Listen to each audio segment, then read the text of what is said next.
Bongbong Marcos is 68 years old. So I'm sure na matatanggal si Bongbong Marcos ngayon. Natatakot na po ang mga buhaya dyan sa Palacio de Polvoron kay Manong Chavit. Hinamo na po sila ng debate at lulusobin daw sila ni Manong Chavit dyan sa Palacio de Polvoron. At sigurado di umano si Manong Chavit na matatanggal na si Bungit sa pagkapresidente. At hindi na po ito magtatagal pa, anak ng kagwang iyak ng mga bubunistang tanganista. Kontraktor ni Bubuim na paborito, paldong-paldo sa Ilocos. Grabe na talaga itong mga buhayang ito, no? Lahat na lang ng mga pagkakurakutan ay hindi pinapalampas ng pamilyang Marcos. Ano na ang nangyayari sa mga hinayupak na ito, no? Pero hindi po sila pwedeng magkumpiyansa kay Manong Chavit dahil seryoso po itong bilyonaryong ito. Paniguradong may mapaglalagyan po kayong mga hinayupak kayo. Magandang tanghali po sa ating lahat. Palike po muna, pa-share, pa-subscribe at pakipindot po ang inyong notification bell upang lagi po kayong updated sa ating mga video. Suportahan po ninyo kami sa Berada Aguila. Nagbabalik na po tayo alas 2 hanggang alas 4 ng hapon sa Berada Aguila YouTube channel. Live po ninyo. Mapanood po kami ng komentary dyan sa Berada Aguila. Maraming salamat po sa patuloy na pagsuporta po ninyo sa Bisdak Pilipinas.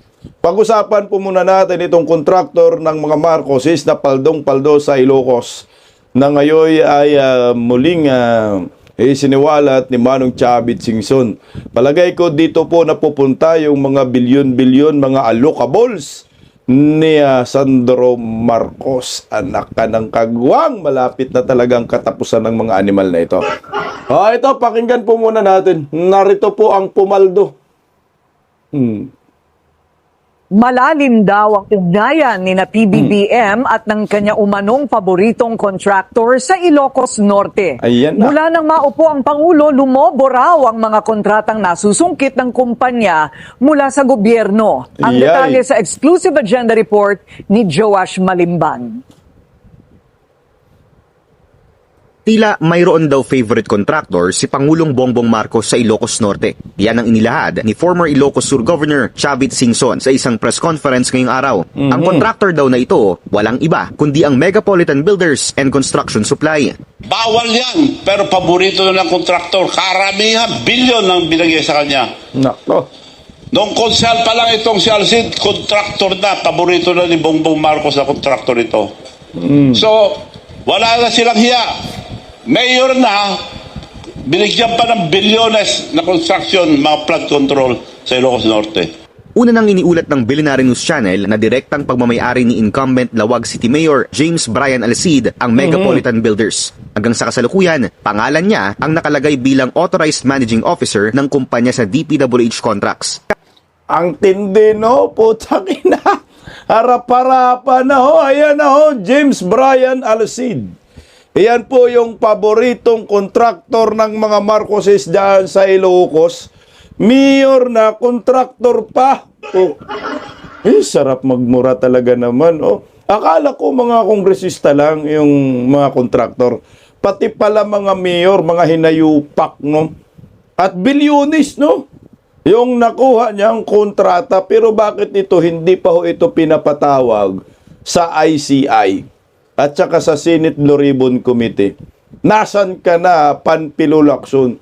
Matagal na po ito sinisigaw ni Manong Chavit, itong kontraktor na ito, pero ngayon lang po nadiin. Dahil galit na talaga si Manong Chavit. Ito ho yung suki, no? Suki ng mga Marcoses. So malamang, paldong-paldo ho ito ng kickbacks itong si Sandro Marcos. So kasi flood control daw karamihan ng proyekto, putang ina, mga ghost projects ang lahat ng ito. Tuloy.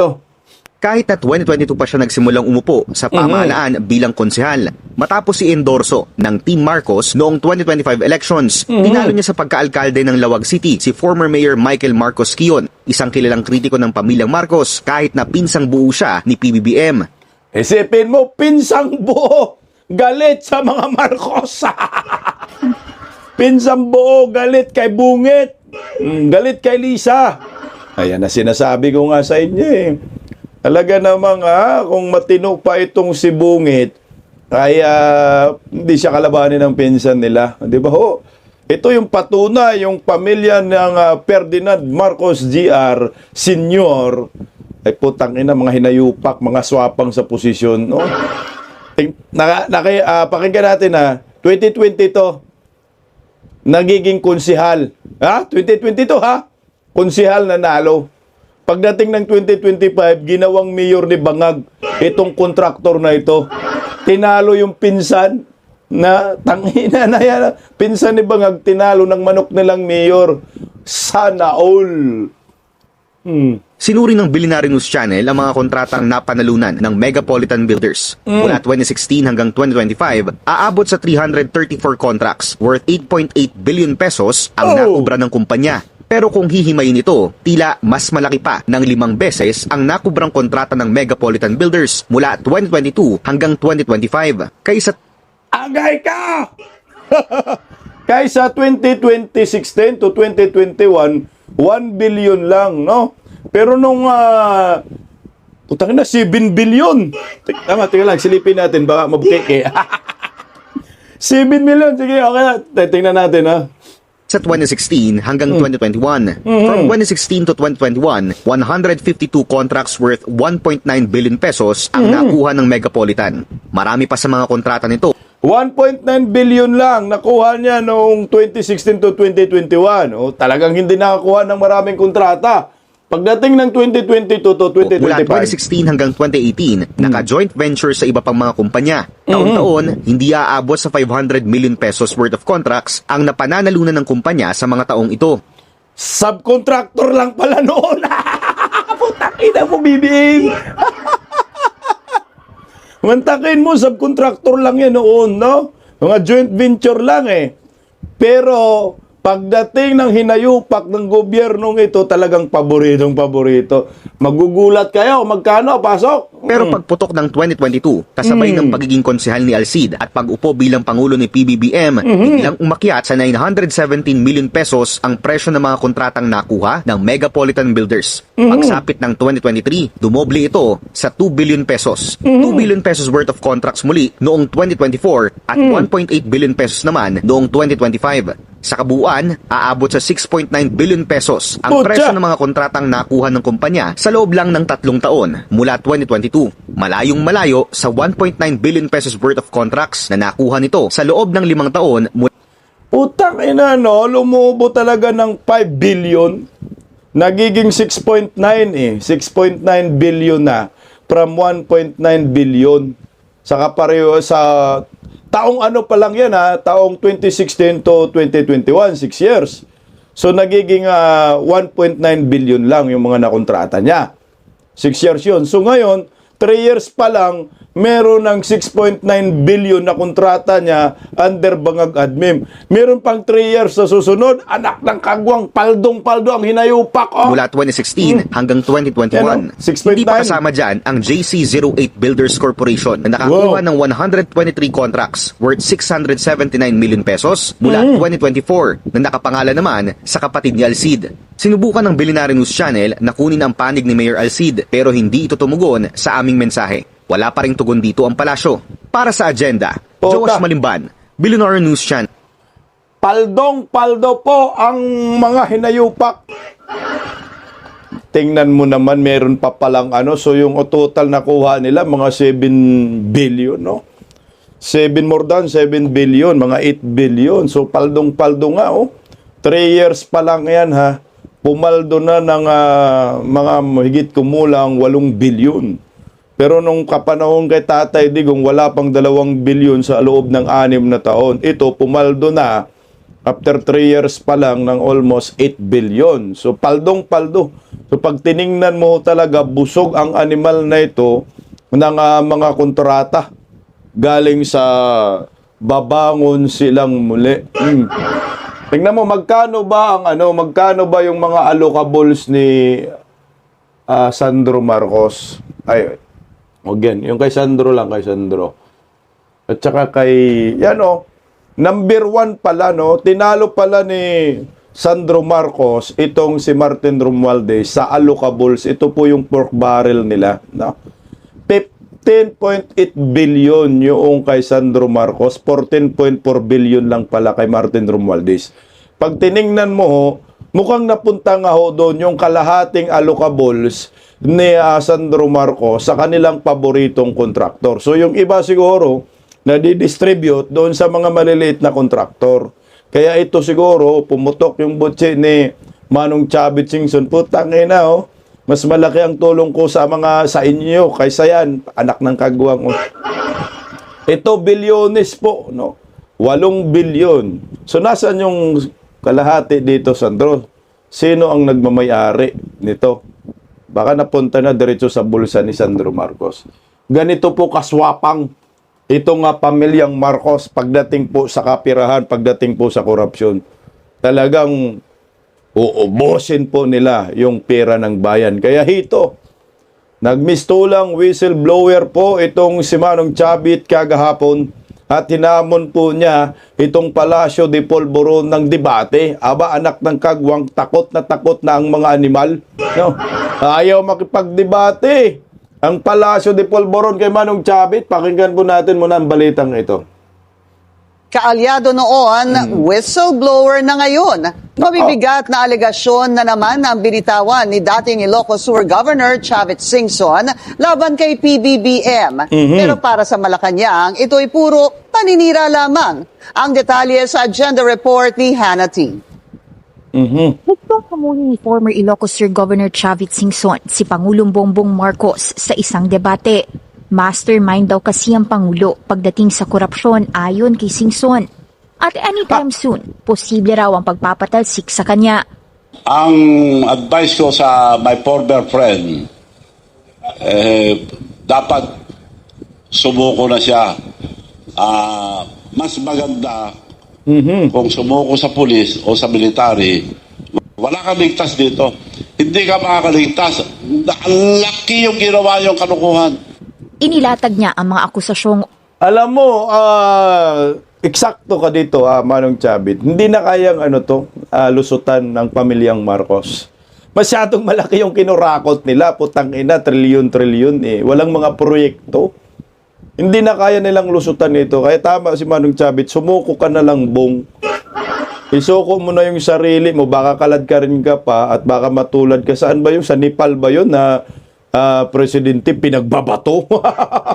Nilaglag yata sa bangin ng mga tao. orchestrated ang mga ginawa ni PBBM nitong nakaraang taon para manatiling malinis ang kanyang pangalan. Halimbawa raw ang nooy pagpirma ni PBBM sa 2025 budget o General Appropriations Act. Sa kabila ng irregularities umano nito, kabilang ang di umano'y invalid at blank line items. At dahil bumagsak daw ang public rating ng Pangulo, sinundan daw ito ng deliberate image building niya para magmukha raw itong mabait, kabilang ang ilang serye umano ng scripted interviews ni PBBM. Si Singson, na dating presidential friend at advisor, tila inilaglag ang Pangulo dahil noong 2024 SONA raw nito, ifinlex nito ang 5,500 flood control projects ng administrasyon at kalaunay ibinintang sa climate change at improper waste disposal ang pagbaha sa iba't ibang bahagi ng bansa. Pero nang pumutok daw ang flood control scandal sa 2025, hindi naman daw idinawit ni PBBM ang di umano'y tunay na sangkot. Binanggit na si Martin Romualdez. Naimbestigahan ba? Di pa up to now. Dahil pinsambuho niya ito, kasama niya, mastermind. They're both mastermind. So up to now, ni investigasyon wala. Humarap na noon si former Speaker Martin Romualdez. Teka lang, stop po bago tayo lumayo. Gusto ko po yung sinasabi ng ni Manong Chavit na scripted interview. Nauso kasi yan eh.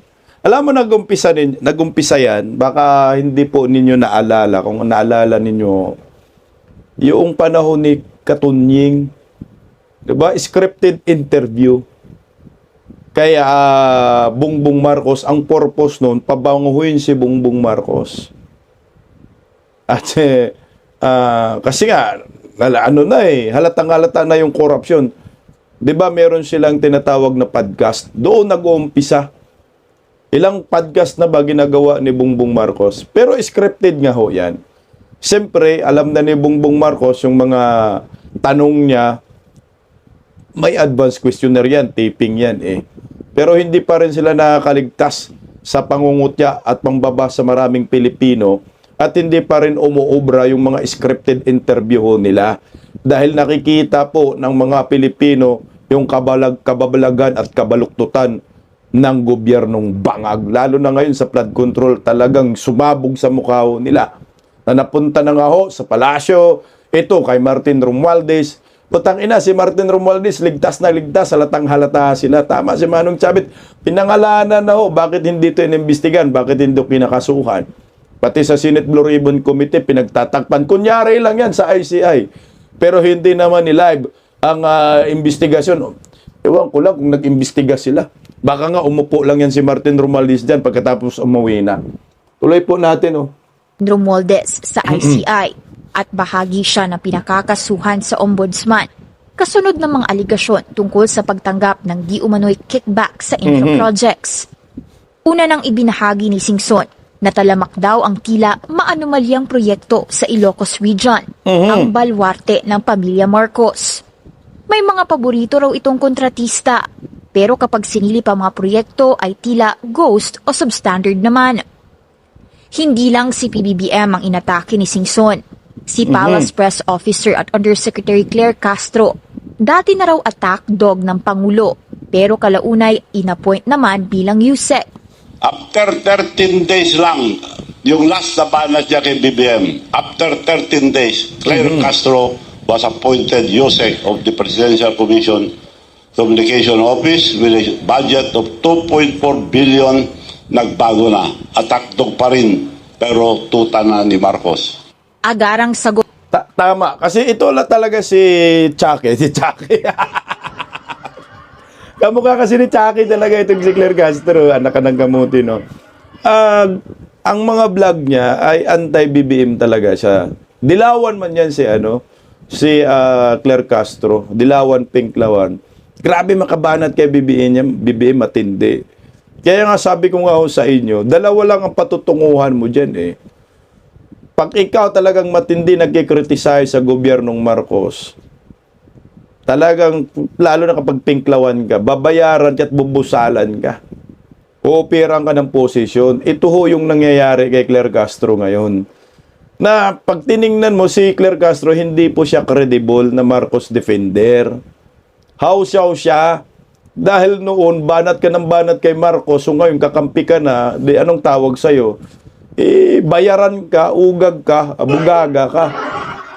Tuloy, oh. Pagot na Malacanang. Tila pinipilit na lang daw dumihan ng mga nagawa at plano ng Pangulo. Alam na raw ng taong bayan ang pagkakaiba ng isang totoong makabayan sa isang gusto lang iangat ang bansariling kapakanan. Hindi raw nagpapakabayani si PBBM ayon kay Castro at obligasyon nitong linisin ng gobyerno. Pero dahil marami na raw naaapektuhan sa aksyon ng Pangulo, tila may mga gumagawa na lang daw ng mga kwento para Tanga, no? Gago, oh. Natudumihan ang Pangulo. Tangina nililinis. Tanga mo. Gago lang maniwala dito sa animal na ito. Ano bang nangyayari sa'yo? Nilinis ni Bongbong ang Pilipinas? Anak ka ng kagwang, hinayupa ka, nakaka-high blood ka. So, tangina, tanga naman ng Pilipino pag maniwala dito kay Claire Castro. Ang ginawa ni Bongbong, pinapabagsak ang Pilipinas, naglipana mga kriminal, korupsyon kaliwat kanan, hindi maimbestigahan yung pinsan, anak, pati asawa, pati siya. Los mo, Ate Claire, animal ka. para ibagsak siya. Yan ay matapos hindi makinabang at hindi mapagbigyan ng iilan sa kanila. Kaya raw pinipili ng mga ito manira. Una nang isiniwalat ni Singson ang pag-atras sa suporta sa Marcos administration sa kabila ng pagtulong nitong manalo si PBBM sa eleksyon.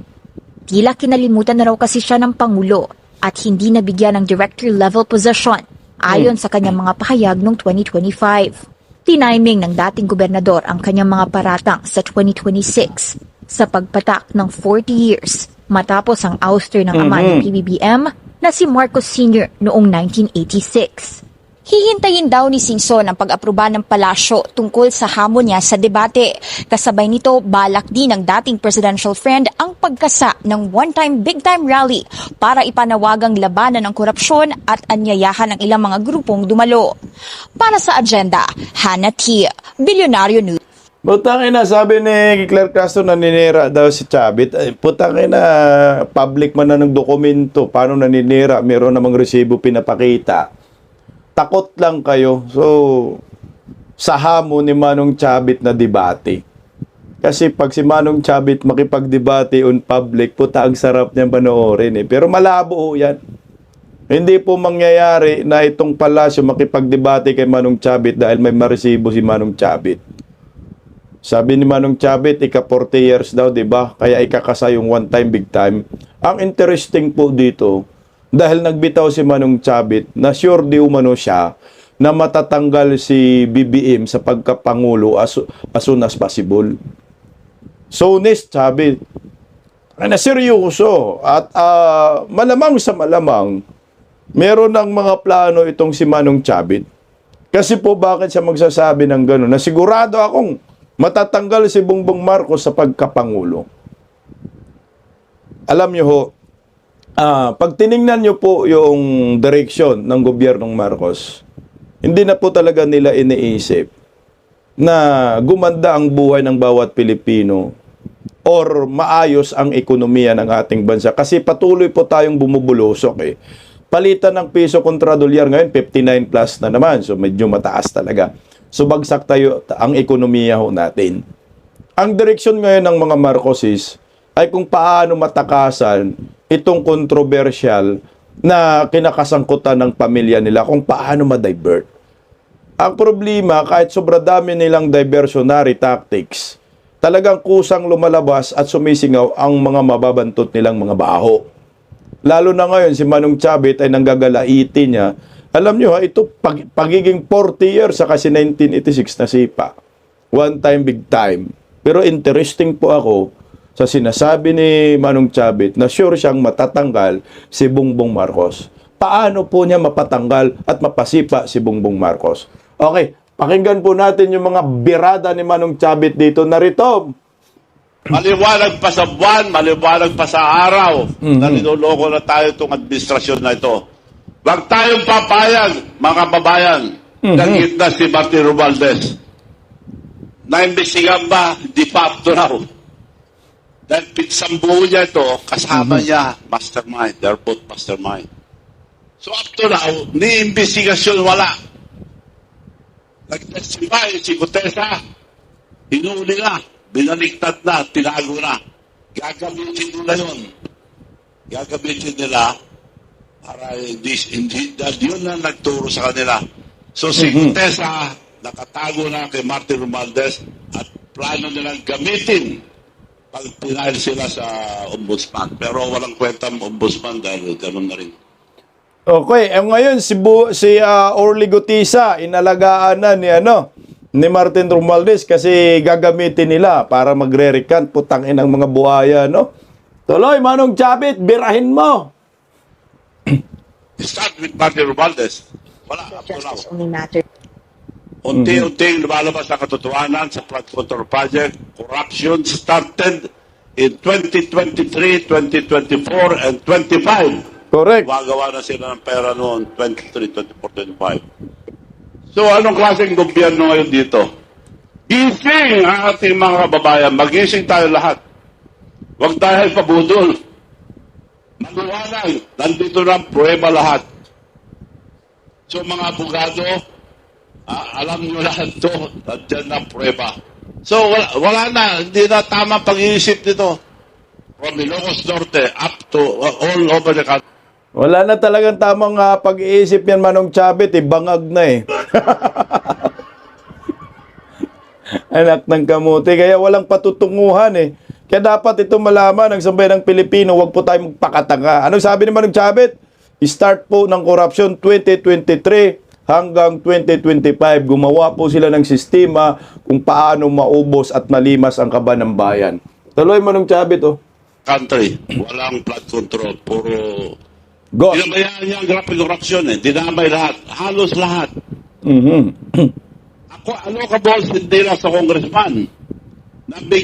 Nabigyan din si Mga executive, secretary. Assistant to President. Si Lagdamio, Dameo. May ano ka boss din. Saka si Bersamin. Executive Secretary. 8 billion ang alokabos nila. So, binigyan niya lahat para hindi siya mapintangan, para walang umangal. Correct. He tolerated grabe corruption para makapagnakaw lang na walang sita sa kanya.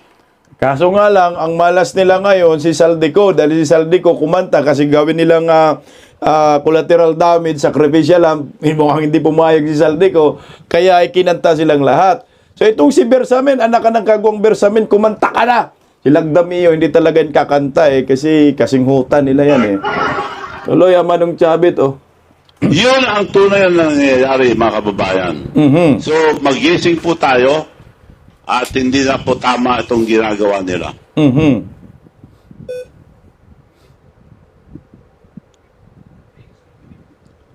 Now, nasa Guinness Book of Record na ang tatay nila.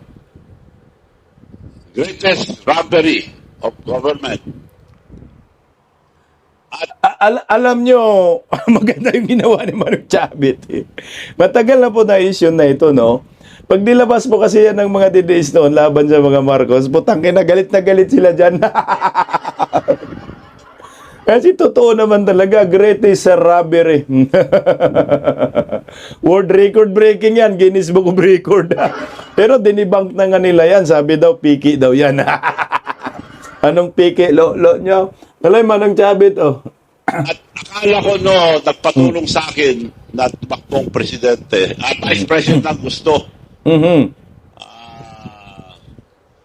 Sinabi ko, presidente muna, pero pag nag-file si Sara, baba ka dahil protected ka na kung vice lang gusto mo. Yes, Manong. Mabait naman nung araw si Bongbong. Hindi ko kalain na ganito kasalbahe. 40 years. Mabait daw yung nung araw. Hindi niya akalain ganito kasalbahe. Ito na. Utangin na, walang mabait na mga Marcos. Puro mga bangag yan. Kaya huwag kayong magpadubodol. Ito na, 40 years. 40 years. 40 years. A tale of two Marcoses from father to son. A legacy of corruption. This is truly the biggest corruption scandal in the Philippine history. Noong last year, kung napansin nyo sa record, nung sinabi niya na maya naman kayo, right away, pinuna ko na. Dahil mula nung pinahiya ako sa Japan, nagtaka ako, pinag-aralan ko na, I scrutinize it, I studied it, I analyze it. Kaya pala, ininsulto na ako sa Japan dahil may gagawin silang masama. So, pinag-aralan ko rin siya mula nung binastos ako sa Japan. Kaya, napag-alaman ko na ito. Kaya, lalabas na sana ako last year. Pero inantay ko itong buwan na ito dahil ito ang 48th year. Nako! 40 means a lot in the Bible. Yari ka, bungit. Saan yung mga 40?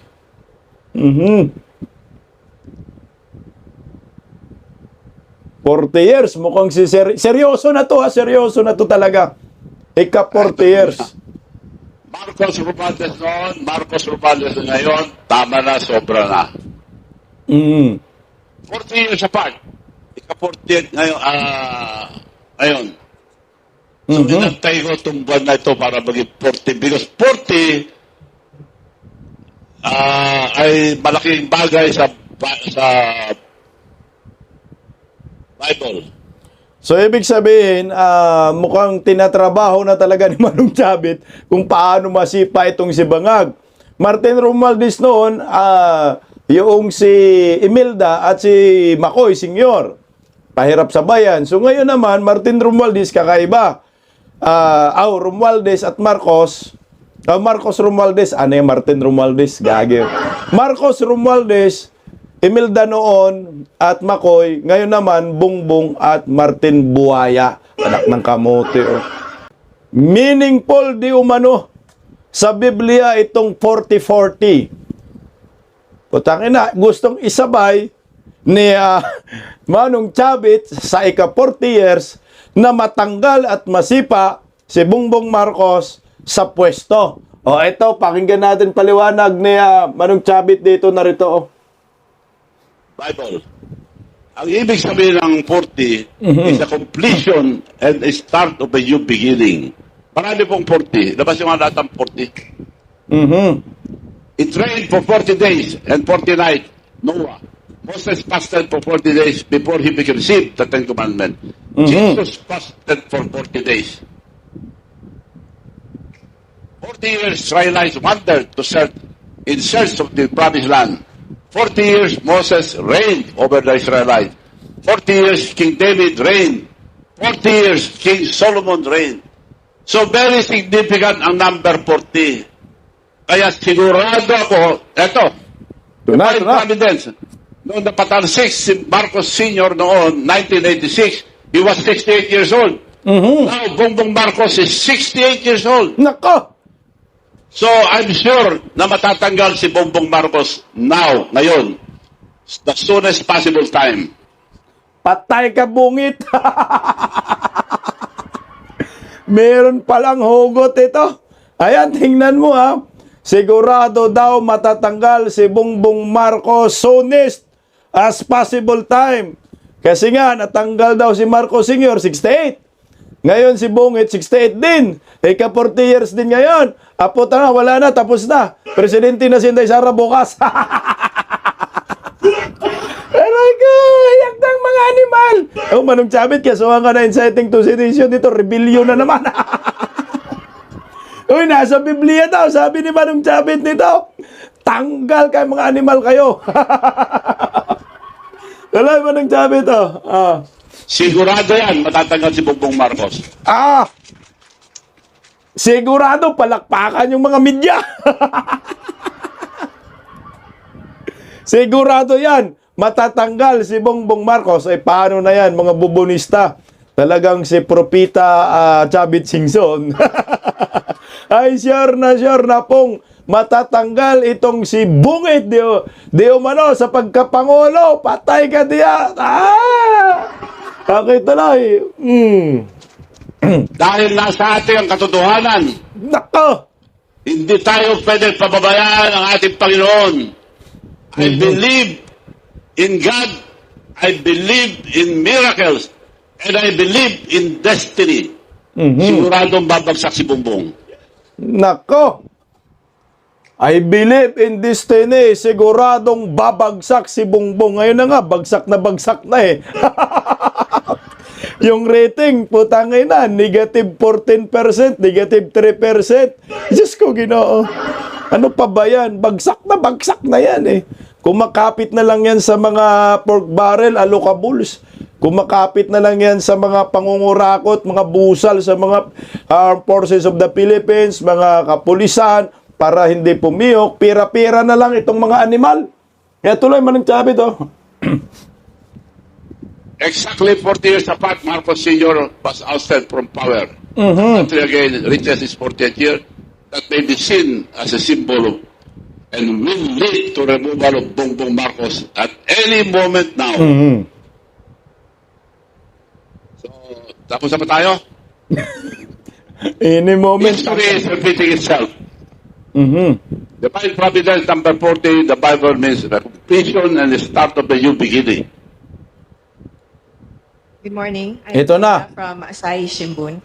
So the question is, when do you plan to go to Malacanang to, debate with the president? Yes. Also, the AI video earlier said that if the president wants to save his presidency, then he should give up his cousin, the lawmaker Martin Romualdez. Is that the minimum, or does giving up Martin Romualdez really, is that all that's needed to save the Marcos presidency at this point? No, both of them. Hindi na pwede magpatuloy pa si Nako, Bongbong Marcos dahil tuliro na sila. He is on drugs. hindi na pwede magpatuloy si Bungit dahil tuliro na. Tuliro na sa pulbos. Konti na lang. Malapit na talaga kayong makarma ni Tatay Digong, mga animal kayo. Sige lang, Manong Chabe, tuloy. Liwanag, harap-harapan na itong kalukuhan na ginagawa nila. Walang mangyayari, walang maglakas loob. Kagaya ni Saldico. Paano nagkaroon ng 90 na security nung ginagamit nila sa Saldico? Ngayon, pinapauli na nila dahil kumanta. So, maliwanag na sila may kagawa nito. It's not enough that Martin Romualdez should be charged alone. Pareho sila. Pareho sila dahil sila nakakalam nito eh. Sila ang gumawa nito. Marcos Jr., Bongbong Marcos, alam niya lahat ng kalokohan.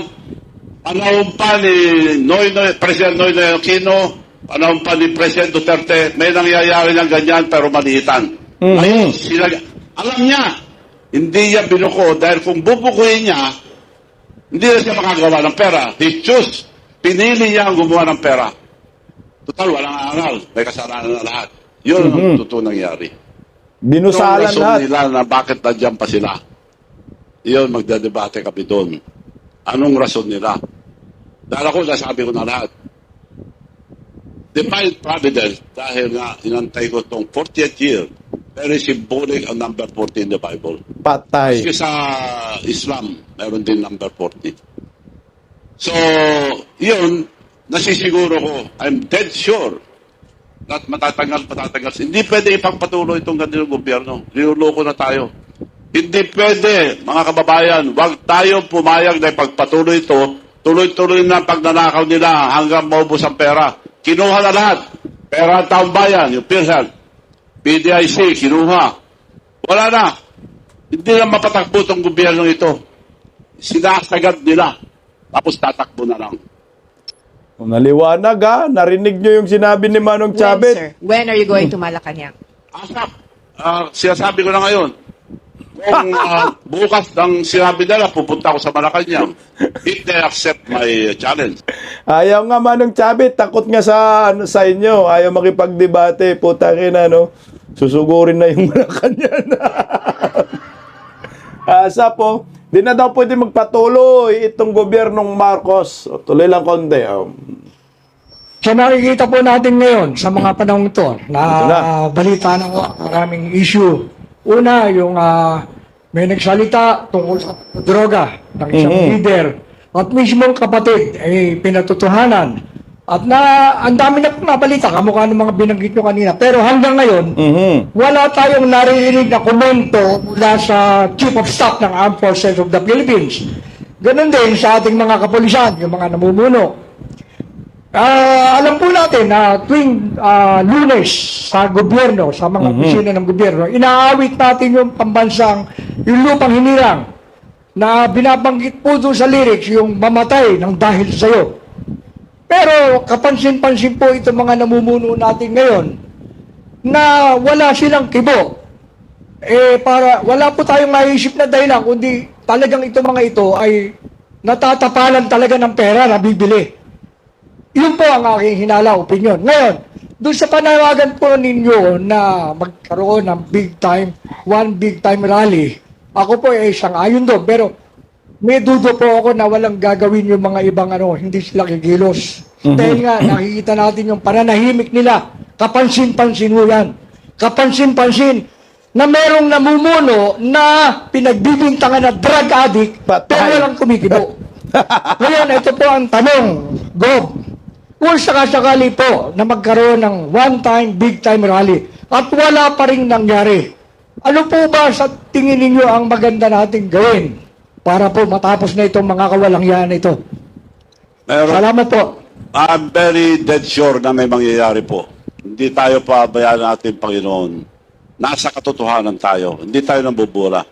Kaya kung hindi gagalaw ang mga military o police, ibig sabihin gusto nila ang korupsyon. Totoo yung sinasabi nila na pinapatawag sila madalas. Police, pati ground commander, tinatawag at nagbibigay daw ng funding. Bakit nagbibigay ng funding? Para pagtakpan. Ngayon, mas kinabigyan po kayo, wag po kayong matakot lumabas. Kasama pa rin po namin kayo dahil ito kinabukasan ng mga kabataan. Not for ourselves, but the future of our children. So nakikiusap po ako sa mga general, mga junior officers, na lumabas po kayo, sabihin nyo na ayaw nyo ang graft and corruption. Para sa ating mga anak. Dahil sa ngayon, kung pagpapatuloy nila, hindi na pwede pagpatuloy dahil baon na tayo sa utang. 17 trillion, 2 trillion yearly ang debt payment. Ang foreign investment hindi na hindi na kayang balansin ang ekonomiya natin. So gusto man nila pagtakpan, hindi na andar itong gobyerno ito. Kaya sigurado ako na kailangan mawala si Bongbong Marcos. Mawala na mahuli, hindi, baka papaya ibang pakasabi nyo. Nako. Okay, Kailangan mahuli at mahuli. Kung hindi huli ng polis, hindi huli ng military, taong bayan ang uhuli. Nako. Governor, ako na magtatanong, Governor, anong New Year's resolution mo? Anong New Year's wish mo? What is your New Year's wish? Well, ang wish ko lang, Makulong si bago ng BBM. ating bansa, magbago ang mga opisyal dahil nabudol tayo. Karapalan ng nakawan. Harap-harapan ng nakawan. Nakarecord. Nakarecord ng nakawan. Harap-harapan. Nasabi ko na lahat kanina. So, ang wish ko lang po, tanggalin itong mga corrupt na opisyal. Sana kunin ng law. Para sa kinabukasan ng mga Anong sabi? Sana kunin na ni Lord. Mistigaran, David. O ayan po magtagumpay kaya si Manong Chavit sa sinasabi niyang sigurado di umano siya na matanggal si Bongbong Marcos. Abangan na lang po natin kung ano po ang kapalaran ni bungit ng mga Marcoses. Mauulit kaya ang history ng Republika ng Pilipinas after 40 years? Patay ka bungit. Pagising sa umaga, tanghali at gabi, nakikita ko ang post niya, ang hapdi. Paano nga ba to? Di ako makatanggi. Watch ko na lang at isipin ng mabuti. Bisdak Pilipinas. Bisdak, tinig ng katotohanan. Sa bawat vlog may laban sa kasinungalingan. Mulat ang mata, gising ang masa. Bisdak Pilipinas, para sa bayan, gumigising sa diwa. Sa likod ng kamera, tapang ang dala, walang sinasanto kung mali ang gawa. Hinay-hinay, pero palaban. Boses ng tao sa digital na labanan. Bisdak, tinig ng katotohanan. Sa bawat vlog may laban sa kasinungalingan. Mulat ang mata, gising ang masa. Bisdak Pilipinas, para sa bayan, gumigising sa diwa.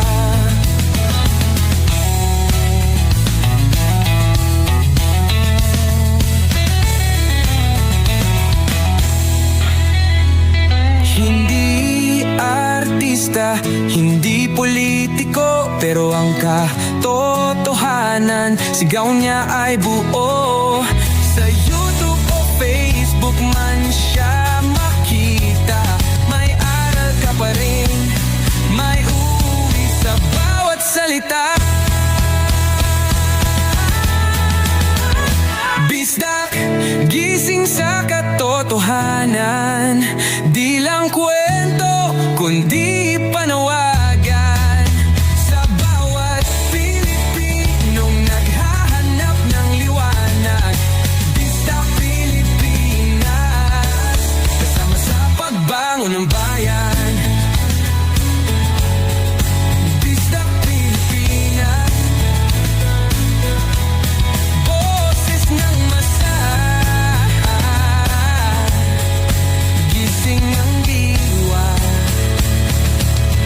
vlog mo may pag-asa.